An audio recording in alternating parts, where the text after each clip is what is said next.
What does it mean to be in the wrong side of history? Listen, in light of all the protesting that's taking place in New York right now, especially what's taking place out of Columbia University, we have to have this conversation. Just like I see so many young people, participating in things that at this point everybody's questioning as to whether or not they really understand what they're doing. So how do you find yourself on the wrong side of history? Well, there's three things that have to happen. There's many of them, but there's three things that I want to highlight for you.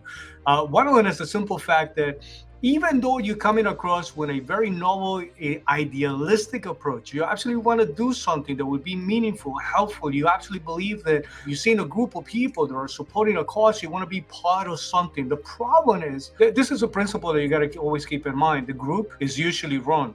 So when you see a mass group of people, when you see a big mass of people, when you see a lot of people heading in one direction, you also got to look the other way immediately to question as to whether or not what's taking place is actually heading in the right direction. Is it okay? Can you find yourself supporting the right movement? Of course, 100%. But you can very easily find yourself supporting the wrong movement by not having enough information, by not having the facts.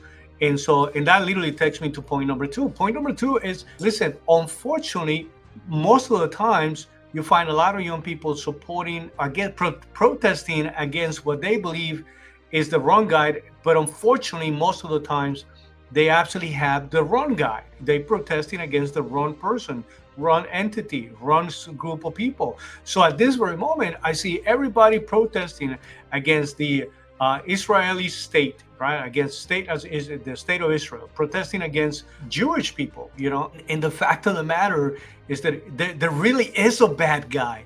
And if you want to be protesting against the bad guy, then you're going to find yourself protesting against Hamas, right? Because that really is the only bad guy in this movie. The fact of the matter is that there are the people promoting terrorism.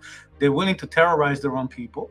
They're willing to see them starve and die and get killed just because they're not willing to release hostages. They're not willing to stop doing what they're doing right now. And this is a problem that's deeply rooted. But that is the real number one bad guy. That's the absolutely the only real bad guy in the movie. You want to support the Palestinian people 100%. Take a position against Hamas, and I promise you that the moment that they realize that you're not confused and that you're very clear about what they're trying to pull off, that will help tremendously minimize the amount of liabilities and the many bad things that we're seeing happening right now. The final thing is that, unfortunately, the last point, or point number three, is that the media really knows how to manipulate people, how to manipulate an agenda. They can definitely control the narrative out there once they decide that they want to all come together and support or make life difficult for a group of people. And I'm going to tell you this, when I was 14 years old, I found myself in a situation very similar to what's taking place here. This is, I was back in Honduras. The 5 presidents of Central America came together to sign a peace treaty. And guess what? At the same time, United States, which had a base in Honduras, for many years. At that point, they were doing military exercises. The way the media presented this is that the United States has chosen a day where the 5 presidents of Central America were coming together looking for peace, and the United States was somewhere somehow trying to stir the pot and try to make things difficult for the signing, and that they were doing war exercises, which later on, obviously once we found out what the real truth was, it was almost embarrassing. But every single one of us, I'm 14 years old, I see, just like I saw everybody, a bunch of people, we got to go support and we got to go protest. And how dare they, doing something like this when we're trying to. The media manipulated every single individual. They later on found out that, military base, the American military base, was not doing anything outside of what they would normally do on a day-to-day basis. As a matter of fact, later on, you come to find out that the only reasons for that presence was to make sure that people were being protected, that a lot of these quasi-questionable movements that was emerging, whether it was connected to socialism or communism, was not going to have the ability to overpower people, right? It's that easy. It's that easy for them to manipulate information. It's that easy for you to find in the wrong side of history. At that time, at that moment, supporting something that I believe was novel, that I was against the bad guy of the movie, but because all of the information that I had was the wrong information, and again, media manipulating, I found myself on the wrong side of history. I'm talking to a lot of these young individuals they really want to do something and they truly believe that they're doing it for the right reasons, for the noble, I be very careful, especially when you're taking positions where you're putting your life at risk and you literally potentially putting the life of other people at risk.